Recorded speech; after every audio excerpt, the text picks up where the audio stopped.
Good morning, welcome back to my channel. আমি তোমাদের বন্ধু চন্দ্রিমা। আজ অনেকদিন পর নিজের বাড়ি থেকে ভিডিওটা শুরু করছি। আর এই যে বুবলে কালকে রাত্রে বাড়ি আসার পর থেকেই খালি দোল করে পাগল হচ্ছিল, ঠিক আছে। তো আজকে সকালবেলাটা রাখা যাচ্ছে না, ঘরে খুব ঠান্ডা, মেঝেটা মোজা পরে থাকতে চায় না বলে দেখো জুতোটা পরিয়ে রেখেছি। ঘুম থেকে উঠে গিয়ে উঠোনটা পরিষ্কার করেছি, উঠোনের যা অবস্থা হয়ে গেছিলো, এইটা পুরো ধুলো পড়ে আছে দেখো না।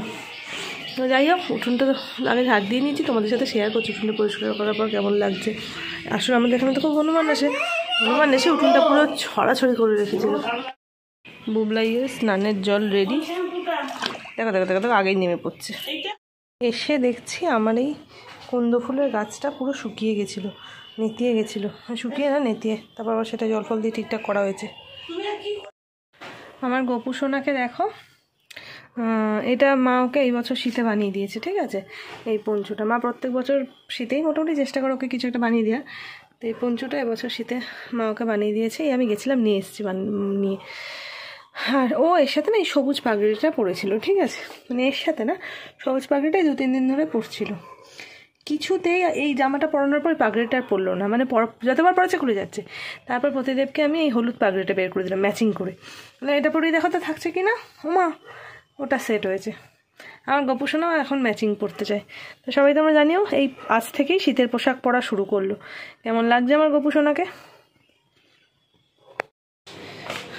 দিনের বেলা মানে সকালবেলার দিকটায় প্রচুর রোদ থাকে, ঠিক আছে, মানে উঠোনে। আর যদি 12টা বেজে যায় তারপর উঠোনের থেকে আর রোদ্দুরের এক্সপেক্ট করা যায় না। শীতকালে তো নয়, যে কারণে একটু ছাদে আসতে হয়। স্নান করে উঠে রোদ্দুরের আশায় ওই জন্য একটু ছাদেই চলে এলাম। শীতকালটা ছাদে এলে না মনে হয় যে ছাদেই থাকি, আর নিচে যাব না। কিন্তু ছাদে আমি চেয়ারও আনিনি একটা, সুতরাং যতক্ষণ ছাদে থাকবো আমাকে দাঁড়িয়েই থাকতে হবে, বসে থাকলে ভালো লাগে। আর বুবলাই ছাদে আসেনি, নিচে দরজা সব বন্ধ, বুবলাই খেলছে। বললাম মাম্মা ছাদে যাবি? না, থাক একটু নিচে, আমি এক্ষুনি চলে যাবো, চুলটা একটু টানলেই জাস্ট। ঠিক আছে, ছাদে কত দড়ি বাঁধা হয়েছে, জামা কাপড় মিলতে একটা বিশাল মজা দড়ি থাকলে বেশি। চলো, আজকের দুপুরবেলা শোয়া থেকে একটু উঠেও গেছি। আজকের ইভিনিং স্ন্যাক্স হচ্ছে আমাদের পাস্তা। এখন আমি একটু যাচ্ছি ব্যাগ গুছাতে। কী ভাবছো আমার ব্যাগ গুছিয়ে কোথায় যাব? তেমন কোথাও না, তোমাদেরকে যে বলছিলাম আমার পিস্তুত ভাইয়ের বিয়ে আছে, ওর আগামীকাল আশীর্বাদ, ঠিক আছে। তো ওই জন্য আমি কালকে একটু ব্যান্ডেজ যাবো, কালকেই চলে আসবো। প্রতিদিন যাবে কিনা এখনও জানি না, সিওরিটি নেই।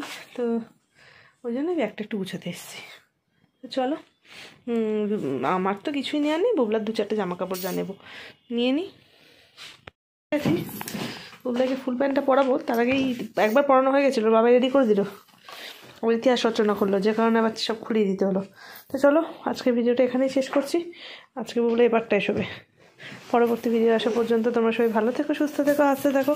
খুব তাড়াতাড়ি দেখা হচ্ছে পরের ভিডিওতে। টাটা।